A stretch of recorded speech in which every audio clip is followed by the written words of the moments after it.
तर आपला सगळ्यात जास्त आघात करणारा स्ट्रेस आहे आपल्या अगदी जवळच्या माणसाचा मृत्यू. आणि दुसऱ्या नंबरवर काय माहितीये का? Natural calamities, next guess. Financial loss. अजून एखादा गेस. नको सांग आता, स्ट्रेस आला मला. दुसऱ्या नंबरवर आहे लग्न. आता कोणी असं म्हणेल की लग्न ही तर आयुष्यात घडणारी सगळ्यात चांगली गोष्ट आहे. चांगली सुंदर Supposedly. घटना. पण ती जितकी चांगली आहे तितकीच ती स्ट्रेसफुल आहे. याचं कारण स्ट्रेसचा डायरेक्ट संबंध बदलांशी.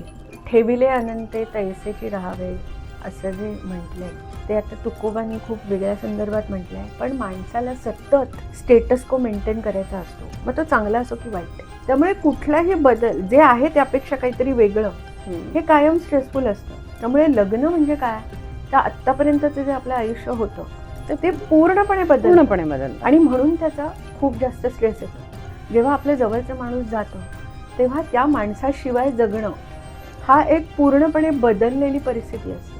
त्यामुळे त्याचा खूप स्ट्रेस येतो.